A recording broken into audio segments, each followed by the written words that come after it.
Join us in Omaha, Nebraska on Saturday, October 8th, 2022, as I'm proud to present Historic Haunted Heartland, a night of incredible true stories of paranormal phenomena, with not one, not two, but three paranormal experts alive on stage at the newly renovated and beautiful Benson Theater in the heart of Omaha. The fun starts with Omaha historian and paranormal investigator Jamie Nestrel as she reveals the true details on the dark history of Omaha. Next, Johnny Hauser, the longtime caretaker and nation's leading expert on the Villisca Axe Murder House. We're going to explore the crimes committed there with him and the history of its haunting. And finally, making his debut in Omaha, John E. L. Tenney will deliver one of his signature weird lectures. Tickets are available this summer, and I invite you to visit Necronomicast.com and follow the show on Facebook for more information. Historic Haunted Heartland, brought to you by Necronomicast, Saturday, October 8th, 2022, a night that could change your life or afterlife. From the historic Haunted Heartland in Omaha, Nebraska, my name is Brian Corey, and it is my pleasure to welcome you all, young and old, to this episode of the Necronomicast. Tonight's guest for a late night conversation features the return of my friend Steve Shippy, paranormal investigator, documentary filmmaker, and fellow podcaster. It's been 2 years since Steve was a guest on the show, and tonight he will be letting us know about his current projects, including his work with psychic Cindy Kaza as they uncover the secrets behind the crimes of Ed Gein and the true story of the Gainsville Ripper, the inspiration for the Scream movies. So, we're going to ask the question, do serial killers continue to torment the living long after their bodily death? Find out on this episode of the Necronomicast. And now calling in on the Necronomicast hotline from Haunted Saginaw, friend of the show, repeat guest, so glad to have him back, Steve Shippy. How you doing, man? Good. How are you doing? Fantastic. What a great honor to have you back in the saddle of the Necronomicast once again. Last time I had you on was episode 180, so approximately 40 episodes ago, about a year and a half. And man, Steve, you don't quit. You got a lot going on. Yeah, there's definitely a lot of investigation taking place. Last time I was talking to you, we were just in the beginning of this COVID nightmare, and you were wondering if you were going to be able to put out your haunting on Brockway Street 2. So we'll talk about that and everything else that you've been filming. But man, you're making waves right now. You and Cindy Kaza, who I met this summer. What a delight she is.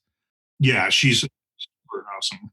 Yeah, you guys have this this pair of great shock docs that are out there available. One that came out a while ago, just about a year ago, Ed Gein, The Real Psycho, and then now you've got this Scream, The True Story. So yeah, you're working with Sydney, and you guys make a great team. Yeah, I've been hearing that a lot. Cindy and I have been receiving just a ton of really positive messages, and it's great. Cindy and I had our first experience working together on Ed Gein, The Real Psycho, and just speaking on my behalf, I felt like within the first 20 or 30 minutes of working with her, as odd as it sounds, I just felt like I've known her a long time. There was kind of just a synergy that just was. And I think that we do investigate very well together with both of our techniques, and it just kind of happened. Yeah, my wife and I went to a gallery reading that she was putting on over the summer, and just what she was hitting on. I've been to gallery readings and seen psychic things before and talked to psychics, and good and bad. Like some people I'm like, I don't know if you've got it. And some people I'm like, oh yeah, I think you definitely have it. Cindy is one of those that she was giving out these readings that I just couldn't believe. She was just reading the room, and the things that she was hitting on, not just generic, my dad's name is John and he was a truck driver, like really specific things about people's families. And it was incredible. So seeing you two guys work together now, I've always had respect for you and the way you conduct your investigations. Having you guys like a dynamic duo, the 1-2 punch against the paranormal, it's a scene to behold, man. Oh, thank you, man, very much. Yeah, she's spot on. Her mediumship is it's just top notch. I've definitely worked with other mediums in the past, and they've all been great. But Cindy certainly has a a very special gift. It's very refined and very honed in. All right, so you've got these this pair of shock docs, man, and you're not going out trying to contact the spirit of Mr. Rogers or anything like that. You've got Ed Gein that you guys were going out Plainfield, Wisconsin, just right out to the farm, camping out there. And I've been in haunted locations or allegedly haunted locations, and theaters and abandoned buildings and homes and things like that. But I tell you what, man, my Bigfoot hunting friends laugh, but I'm like, I can't go out in the woods, especially late at night. And you guys were out in this forest where Ed Gein, the farm used to be, and you're investigating out there in the middle of the night, middle of nowhere in this small town in Wisconsin in the winter. You guys were just right out there in the middle of it. Yeah, it was a very unnerving place. I mean, even going out there in the daylight when Cindy was kind of doing her preliminary baseline reading, very much you could feel eyes on you, if you will. You just knew this was an area that you probably should not be. Very foreboding. And then, of course, doing the night investigations. And where we were is exactly where his farmhouse was. In fact, we kind of dug around the woods and the outskirts a little bit, and we could still find a few remnants of the old house and the fence. And it was surreal being right there and knowing what had taken place where we were standing. Yeah. And with your investigation, you guys were contacting him, contacting the victims. And then also what I like about your shows, and I noticed this like on your shows that are streaming on Amazon Prime that are available through your Patreon page. And also your show Haunting in the Heartland. Was that the name of it? Or Haunted in the Heartland? Yes. Haunting in the Heartland. You always have you have a good model, a good mission of not just, going to these abandoned places or these scary places, but you also like help families and help people come to terms with a haunting. And so you're going out to this small town, this small community, and kind of uncovering some truths that you think might be lying underneath. You help individuals. It's not just interacting with, technology. You guys are interacting with the living too. And that's one thing I like about all of your shows that you've put out is your focus on the community and the full ramifications of a haunting. I mean, you grew up in a haunted home. Yeah, absolutely. I mean, and I think that's kind of, why that's important to me is, it's kind of always been a mantra of mine is trying to bring resolve to both the living and the dead. People that experience a haunting, people don't realize how traumatizing that can be. I often, use this analogy, if you will. If people have depression, they seek counseling. If they are getting a divorce, they seek counseling. We have therapy for all these things we go through in life. Now, can you imagine living in a home or an environment where you're being attacked by an unseen force that you can't see, you can't fight, and you can't stop? Imagine what that does to a person. Oh, it could separate families. It can isolate people, ruin relationships, ruin marriages. I mean, it runs the gamut and make people doubt their sanity. I mean, I was reading articles during this COVID time. Are people experiencing more paranormal activity because they're home, not out in the office? Like they're like in their homes more, and that feeling of isolation. And if there's something strange going on, forget the anomalous stuff. I mean, just the isolation.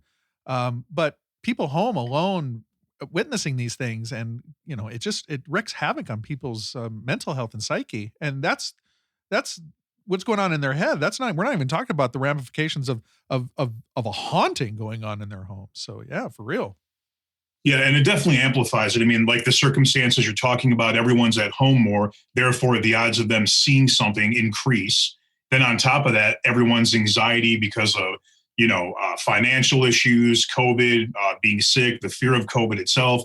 So now you have this high stress environment and everybody kind of quarantining. It's really a recipe for an increase of paranormal activity in their home if it in fact exists. Yeah. I've been noticing more and more people hitting my website or just talking more and more on neighborhood web pages and stuff about hauntings or weird activity or weird things or synchronicities and things that people are just kind of noticing because their reality's kind of been turned upside down. And so maybe they're more open to it, or just because reality has changed, it just seems like and maybe it's because of anxiety and people, I don't know, about psychical energy and things like that. But it just seems like the last couple of years, I've noticed more of an uptick in people asking questions and looking for answers. I'm sure they're in Saginaw where you guys you're always finding something. People are always contacting you. I'm sure it's just even magnified more there. Yeah, absolutely. The amount of messages and email and social media direct messages that I've received in the last 2 years has definitely increased by probably 30 to 40%, which is a huge number.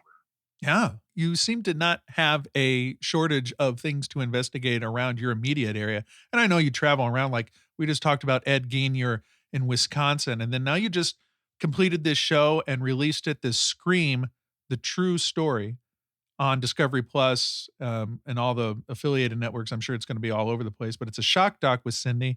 And you were investigating the Gainesville Ripper, Danny Rolling. And what a show, man. I was watching that, and once again, going out into abandoned buildings, I can do that. Going out where Danny Rolling had his camp, his homeless camp out there outside outside Gainesville. It's spooky. That's a weak word to use for it, but man, I don't see how you guys do it. Yeah, it was very scary on a few different levels being out there. I mean, this is where he camped every single night. This is where he plotted his murders. We even played some of the recordings from Danny, leaving messages to his father and saying, I got to leave now. There's something I have to do. I mean, my God, think of what he probably went to go do that particular night. And even beyond that, we're deep in the woods of Gainesville near a river. You can hear the splashing occasionally of an alligator. I mean, the environment was unsafe. Spiritually, it was unsafe. It was something. Yeah. Spirits aside, when you're talking about alligators, I mean, you guys were outside, and I'm sure to keep you guys safe, I'm sure they did some kind of sweep of the area, but you're in the middle of wilderness. There's alligators, there's snakes, there's all kinds of things out there. But if you're going to go get the answers, I mean, you're not going to find them on a sterile Hollywood kind of set. You have to go out there and experience where he was. And one thing I thought was incredible, I had no idea, and I did a little reading about this afterwards, and it's a real compelling part of your show. And we're not giving too much away, but a compelling part of the show is you have actual recordings that he made, like audio diaries, I guess you could say, audio recordings that Danny himself made, and you play them on the show. So you actually hear the killer's voice on the show. It's incredible that all the work that goes into your show. Yeah, those recordings were very ominous when you listen to them, and it really displayed the many different personalities of Danny Rolling. As far as some of the recordings, he would be ranting and just kind of mumbling and not making sense. Some of the recordings, he's singing, and literally just singing and playing a guitar. And then at some points, he's leaving messages to family members that, in his mind, we're going to hear these once he was exposed and caught for what he had done. And it's incredible. Like, I don't have sympathy for a guy that kills 8 people and the way that he did it. I don't. However, you did another good job of showing and relaying the evidence of, he came from hell. I mean, his dad was a son of a bitch. His grandpa was awful. Just what he had to go through, mental illness, abuse. It's no wonder that it focused itself with these murders that he committed. It's no wonder that he was committing these kind of crimes, and uncovering this Gemini. He kind of assumed an alter ego or said he was possessed. Nobody knows for sure, However, it's incredible how you were going through and looking at that side of the investigation, about contacting this side of him called Gemini. And I'm probably not doing it justice. I watched the show, but you guys lived it. Well, I mean, I have a lot of different thoughts about that, and, one could think, was Danny in fact possessed by a demon, or did Danny ultimately create a demonic infestation by committing these murders in the name of a demon, which in fact invoked a demon? However, either way, what I do know for a fact is our conclusion, what we experienced in that investigation, Cindy and I both felt 100% we were not dealing with the human spirit. There were certain times where we thought we connected with Danny as a human soul, but we certainly know that we were encountering something much more powerful and malevolent than any human spirit. So that I definitely know is real. Yeah, and the means that you go through the investigation, looking for EVPs, using different technology to see, if anything is coming close to you, different magnetic fields. I mean, you guys do a complete investigation. It's not just one or two things. How does that change? Like when you're doing your investigations, just you yourself, maybe in a building or a house, somebody contacts you, and actually bringing in this world-renowned, proven psychic that has these abilities. How does your investigation as an investigator kind of change? I mean, I'm sure it's easy to welcome in somebody like Cindy Kaza, but working with something that you can't look on a screen or dial up lights or tune in frequencies. It's a whole different thing when she's working with what her talents and her gifts. Yeah, it is absolutely. I mean, working with Cindy, her abilities and what she can bring to an investigation is definitely something that no paranormal investigator's tools can do. But I think that both of them are equally important, and they all kind of come together. But specifically with Cindy, what's incredible is she will be able to sense when a spirit is now present, even before the meters pick it up. I mean, she'll say something is here, and then within seconds the meters are going off. So it's kind of getting that extra heads up. She can tell me who the spirit is. If she's not sure, is it male? Is it female? What is wrong? What is the issue? Why are they present? And that's a huge thing. I mean, to be able to crack a case wide open in a fraction of the time you would need to work with, I believe, a high-powered medium. Yeah, and she certainly qualifies for that. And oh, absolutely. And just seeing her work a room like that, I'm not the smartest guy in the room, but I'm fairly smart, and I think I can tell maybe when I'm kind of getting shown the business, I guess. But I came out of that gallery reading with her, and it's a compliment to you too for hooking up with her and making this partnership on this show.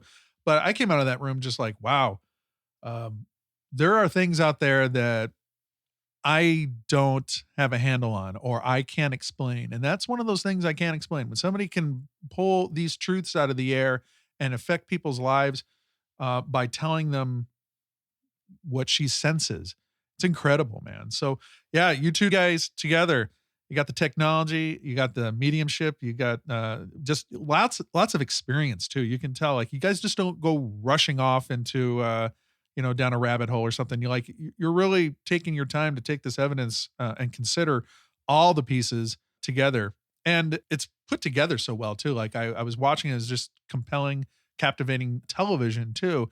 And not in a horror movie kind of way, but I mean, it's edited well. Everything's just top notch, man. It's a great show. Yeah, no, I mean, and that's one thing I think that me and Cindy have kindred spirits in the sense of what I really love about working with Cindy is not every medium or even not every other investigator is willing to go in the trenches like that, to go deep into the woods if you have to, or go into some really awful places or put yourself in vulnerable positions. She's like me in the sense where if the investigation is leading us down a certain path, no matter how dangerous it may be, I know that she will go with me down that path and vice versa. Yeah, you guys aren't investigating the ghosts of Waikiki Beach. That's for sure. You guys are going. Yeah, it definitely seems that the darker cases seem to come to us. It seems to be that way right now. Yeah. Yeah. So like you're doing all these investigations, not just the ones that are on TV.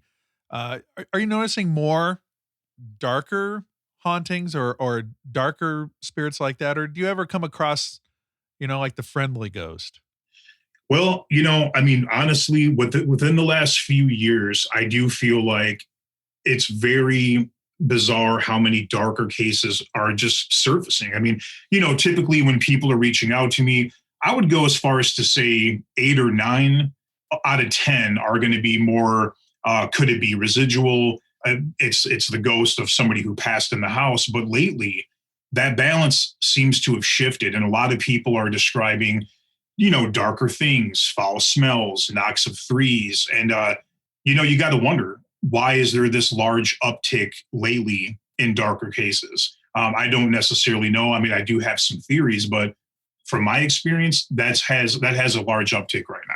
Yeah, I can imagine. I mean, I have theories too, and I've talked about this with other guests since you've been on. Just ideas about, you get online and it's such a cesspool a lot of times. So many people want to just, instead of extending a hand of gratitude or thanks or even kindness, it's easier just to talk shit or, put somebody down. And when you got millions and millions and millions of people doing that, and, without getting political, you can look at the headlines of the newspaper or news websites and tell that there's a lot of hate and distrust and a lot of bad feelings just out there too. And so it doesn't surprise me that would reveal itself psychically, spectrally with these investigations too. It just seems like we're just feeding so much negativity into the world that it's, you shouldn't be surprised when things like a haunting or a alleged haunting or something like that, a disturbance,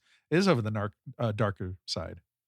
I agree with that 100%. I mean, positivity attracts positivity, and well, then there's the other side of that coin. Right. And let's talk about a little positivity, because there's a lot I like about, especially the end of the show. And I'm not giving it away. I want everybody to go see the show because it's great. Not only compelling television, like I said, but it's just such an interesting way to put an investigation together. And that's what I really appreciate about it. But you helped a lady who lived in Danny Rolling's childhood home, where he grew up. And what a delightful lady when she was on camera. Her name is Sheila Jackson in Shreveport, Louisiana. And I felt so bad for her because you can tell she's not trying to be famous. She's not trying to be on TV. She's not trying to do any of these things. She's not seeking fame. She's just trying to live her life. And living in that house, it was hard for her to live the best life in that house. Absolutely. When we were investigating and we realized that all roads were taking us back to where Danny started murdering, his hometown, his childhood home, we had no idea if the person who currently owned the house would even talk to us. Right. We had no idea. And then to get there and establish contact with the homeowners and find out they are opening the doors wide open, saying, please help us. Our house is horribly haunted, physical attack. And again, not to give away too much, but it blew us away. I mean, immediately we knew we had to just jump in and do this investigation for her. So actually, my focus changed at that moment, more so to help Sheila and her family, more so than anything else, because you could see that they were heading down an imminent path of something really bad happening. Oh, sure. And you can tell when the gears change on the investigation, when you're talking to her. And like you said, you don't know who's in the house and if they're going to let you in and if they're going to let you look around or poke around or do a EVP session or anything like that, if they're even open to that at all. And she was totally open to it. And she was very forthcoming with things that were bothering her. And I felt so bad for her, just living with what she was living with. Obviously not, she owned the home, her and her husband, and you can tell maybe modest.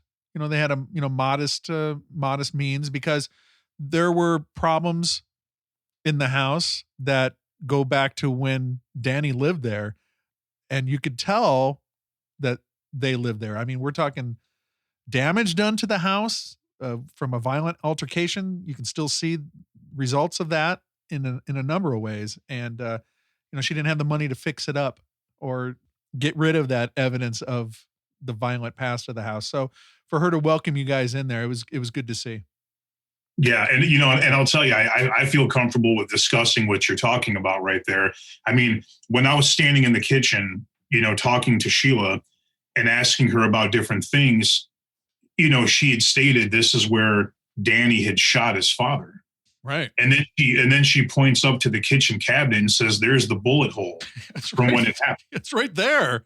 It's right there. I mean, I opened the cabinet and you could see, the exit, and the splintering. I mean, there's no question that's what it was. And that just absolutely really drove home the gravity of where we were. Yeah. There was a gunshot. I mean, there was a bullet hole in the kitchen cabinet. And, that would happen he was arrested in the 90s. The murders happened in 1990. So we're talking in the 80s that must have happened, or at some point when that damage occurred, and it's still there, and she wasn't able to fix it financially or, whatever. And just to have that, the residual ghost of that altercation was right there as a bullet hole. I was thinking about this, and Discovery Channel, if you're listening, an idea for a show would be to go follow Steve Shippy or follow paranormal investigators and go and do like a house makeover or something, like clean up, help the house after something like this. Cause that lady could use it, man. She could use a good paint job and some new curtains and, maybe a remodeled kitchen, so if Discovery, if you're listening, let's help my haunted house. There you go.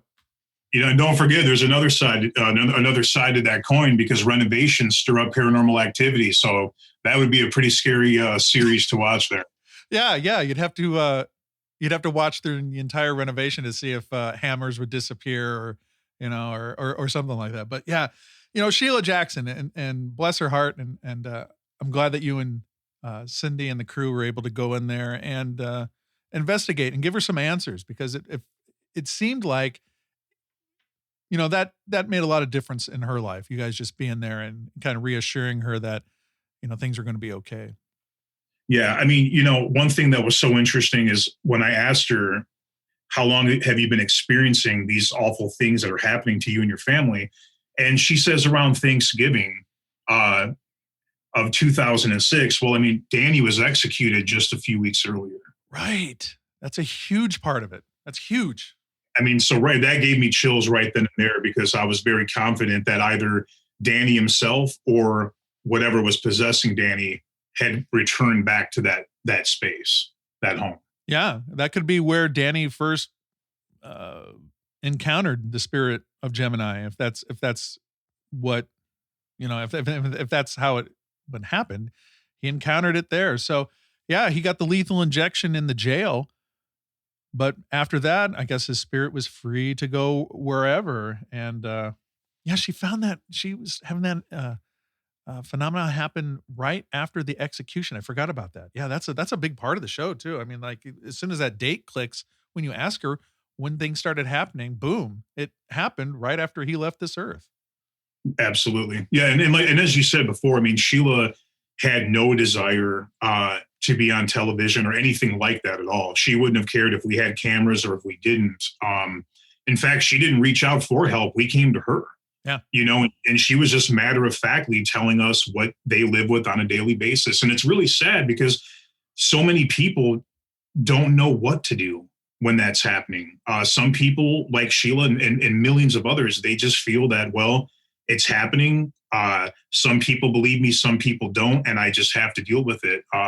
They don't realize that, they can, try to find an investigator, a reputable person to come help. And I do believe that investigations like this and documentaries like this, hopefully, at least if someone's watching that is experiencing something like this, they might realize there are people that can help somehow, some way.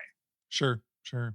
Another good part of your show, though, I enjoyed revisiting Rod Smith, the prosecutor, just getting his kind of take on things decades later after that reign of terror that Danny had. Just listening to his words, years later, looking back on it. And then also, man, I don't know how you got her, but his ex-fiance, Sandra, wow. That was super fascinating to have her have a prominent role as being interviewed and talk about her relationship with Danny and just, things from there. And she had a great quote toward the end talking about evil walks earth like a natural man. I mean, that gives you shivers, Yeah, it definitely does. And I think that's open to interpretation in a lot of way, but I do believe firmly that real evil will hide itself within a human. We know this, we know about oppression, we know about possession, and yeah, it was great to be able to get her to tell her story, and I feel that she did it because she wanted to make sure she was able to state her piece on the situation, and we were grateful for her insight. Yeah, her and the prosecutor too, because Yep. you talk about a haunting, but is the haunting is what it is, but the real terror was inflicted by Danny on those 8 victims. And, to kind of get the human true crime, the criminality of it exposed, and that story told was interesting too, man. So, yeah, shock docs getting it done. Do you have anything that, like, in 2022? I know you can't tell specifically, but do you see yourself working with Cindy again? Are you looking at different cases? Are you looking at different things where you guys can collaborate again in the future? Well, I can't say too much, but you're definitely going to be seeing more of Cindy and I doing what we do. Oh, that's great. That's good. I'm glad I'm sure the reaction from the viewers has been positive, and the numbers are probably through the roof, doing good. And but yeah, man, important work, and just great work, you guys together doing that. Now, aside from your work with Discovery and network television stuff, you are super busy making your own documentaries, and they're available on Amazon Prime. You got a Patreon page. I just went back and revisited one of your documentaries. I went back and watched Haunting on Brockway Street, and that one's so interesting. And I know last time we talked, you were getting ready to put out the sequel, and I haven't followed every part of your career since then. Have you guys put that out? I know you had a web series that you were filming in the theater. Why don't you tell me about some of the things that you got cooking and people can find out there? Yeah, sure. So I've been producing and putting together, and of course, being the lead investigator of my own investigation documentaries for the last 13 years.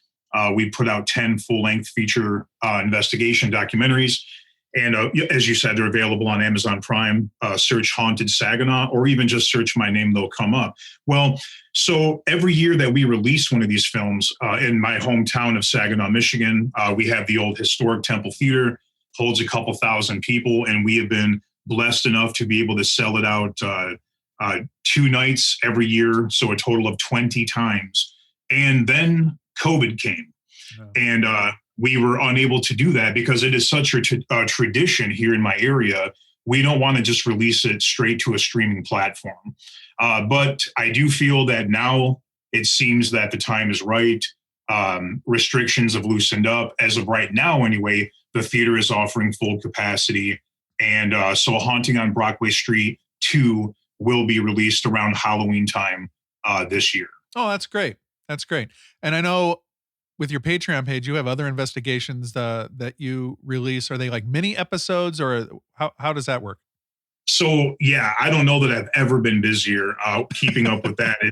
It's wild. So, for those who don't know what Patreon is, it's a kind of a private community, patreon.com/Steve Shippy. You can join there, and for the first year, I was releasing a new document, or a new episode, a new investigation every single week for over a year. And then we switched to every 2 weeks, and now the episodes have gone to the point where they're an hour long, obviously commercial free. So it's taking that really refined approach that I do with my films. I take weeks and sometimes actually months in one location to put these documentaries together. That's always kind of been my style. That's what I like to do when I have the ability to do that, to really find out what is really happening and try to capture all these things that the family is telling us about. Because, you got to understand, when somebody lives in a house for 5 years, 10 years, 20 years, and they're telling you this gamut of experiences, you're probably not going to have them in 2 or 3 nights. sure, you'll encounter things, but you won't encounter all of these things. So we take an approach of spending weeks, if not months, in one location and condensing that down into one documentary. Now, for people that join my Patreon page, they're able to see every single one of those investigations that it took to compile that. So in other words, it's very typical for us to have 70 to 100 hours of investigation to create that 90-minute finished documentary. And people that join Patreon get to see everything in between. And you like do all the editing and you got your hand in it. Yeah, I do all the editing, mixing, scoring. Yeah, definitely. So yeah. I mean, you're not just, showing up for work. Oh, Mr. Shippy, it's time for your cue. No, you're doing the investigation. You're doing the research. You're doing the filming.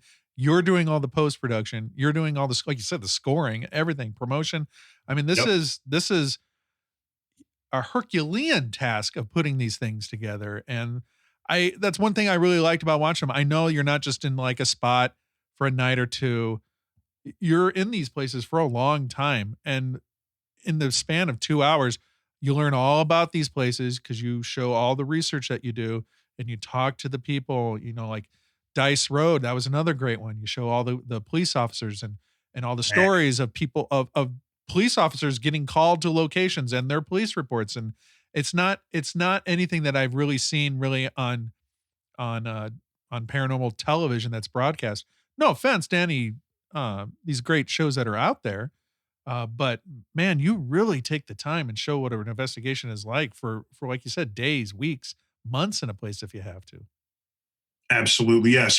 Speaking of Dice Road, I mean, hands down, that has been the most successful investigation that we've released, simply because I truly believe it is the most prolific haunting in American history, hands down, which is a very bold statement to make. But if anyone knows that full story, I would love to see anything that compares. And that being said, that has now been reopened, and I have already reinvestigated that case, cracked it wide open with all new evidence. And we'll be able to see that sometime in the future, perhaps? Absolutely. Of course. I just gotta write it. I just gotta score it. I just gotta edit it. I just gotta put it all together. Give me some time. Well, yeah, I can't say much more than that, but it's going to be seen, and it's going to be seen on a big level. Yeah. What about Prozac? Are you putting some music together? You've been working on that? Not for a while, man. I when the time is right, the time will be right for that. But I mean, paranormal has been a part of my life since I was a child, and I've been investigating even before I was doing music. So, this has always been a part of who I am. And right now, I feel really this has been the calling for quite some time. Well, that's great. But, not to say that it won't happen. No, I just, I just admire people that have a lot of creativity, especially when they use it in different avenues, so it's not like you're a one-trick pony or anything like that. It's multifaceted what you do, and I respect the game, man. I respect the hustle because you're always, you're working, and it's honest. It's honest work that you're putting all this together, and it's great to see you have all this success, man. It's great to see you working with Sydney and just knocking all these things out. Yeah, we're looking forward to seeing what comes next. It's definitely. Some of these cases can wear on you a little bit because the subject matter is so dark. But at the end of the day, when you can help people, that reward, the feeling of helping somebody at the very end is 10 times more powerful than the real negative stuff that you deal with. And I guess that's almost kind of like an analogy of life, right? I mean, happiness and love and compassion really does seem to overpower darkness, because after all that we dealt with, seeing Sheila's face at the end of it and getting that voicemail from her that plays at the end of the documentary, even hearing that today, it just drives you to want to continue to do more, Well, you made a difference. I mean, she was terrified to be terrified in your own home. I mean, you can't even go home at the end of You work hard all day and then you go home and then you have to put up with that and you don't even know what that is. Right. Yeah. Your sanctuary, right? That's your home. It's a castle. It's the one place. Yeah. It's the one place you're supposed to feel safe. That's right. Well, good job with all that. I tons of respect for you guys for putting all that together and putting it out in such a helpful way, but just like a kind way of helping her out and getting to the bottom of this investigation and just trying to answer these questions, man. I mean, you're asked, the questions are out there and you're trying to find answers to them. And at the same time, you're asking more questions, and it's totally thought provoking. And you're doing a great job, Steve. Thank you very much. All right. Last question for you. Are you looking forward to this halftime show for the Super Bowl though? Yes. Snoop, Dre, Kendrick Lamar, everybody, man. It's like West Coast rap dream. It's going to be crazy. I just wonder how much they're going to be able to show without bleeping it all out, you know? Yes. It just makes you wonder what's going to happen, but it's certainly going to be an interesting halftime show. Yeah. Yeah. I know. I grew up with a lot of, being in Omaha, grew up with a lot of hip hop, you know, like the punk scene was really big here. Alternative rock was really big, but man, just being in Omaha, East Coast, West Coast, stuff from the South, we just got hit with all of it. And because you guys are right in the center. Yeah. So, I mean, like we'd go downtown to the Anacorium or Dirt Cheap or Homer's. Those are the record stores here in Omaha. And we'd see what was new and turn on TV because we didn't have the internet to see what was cool. And yeah, I mean, so I'm looking forward to this. I'm anxious to see what they can put on broadcast network television. Right. We'll see how many times it cut away to a commercial. Right. Well, Steve, man, having you on the program once again, it's a treat. It's an honor to have you on. I really appreciate your time. I know you're busy. Like you could be doing 700 things other than talking on the Necronomicast, but for you to take the time and to visit here once again and be a part of the program, I really I'm just so appreciative of your time. Yeah. I mean, and honestly, like I always say, and I mean it 100%, I'll always be a guest on your show. I really respect what you do. And I love coming on. That's great, man. And everybody, you got to go check out Scream, The True Story. Go back and watch Ed Gein, The Real Psycho, Haunting on Brockway Street 2. You heard it here. It's going to be debuting in October in Saginaw at the Temple Theater. Is it the Temple? Yep. Fantastic. And I hear a friend of the program, is that the one with Josh Hurd? Did he come out there and do some work with you? Yeah, he did. Oh, fantastic. Got to see Josh on big screen there at the Temple Theater in Saginaw. So, Steve, keep it up, man. Appreciate it. Sure. Thank you, Bob. And there he is. Episode 218. Steve Shippy. Always a pleasure to welcome him back on the show. That guy's busy. Holy cow, man. Just everything he does. The guy likes to hustle. Gets the job done. Speaking of getting the job done, episode 219, debuting in 2 weeks here on the Necronomicast, will feature Rue Powell from the television program Undercover Underage. She is an advocate for keeping kids safe on the internet, and what she does to keep kids safe on the internet goes above and beyond. You'll hear all about her incredible story and that television program and the work that she does with her nonprofit on the next episode of Necronomicast. Hope everybody's doing good out there. Thank you for listening. Thank you for your support. Thank you for your friendship.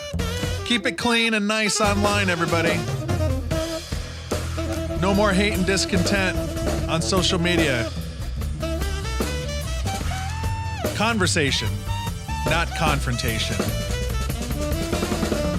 And with that, I see the sun coming up over the horizon. It's time to get some sleep.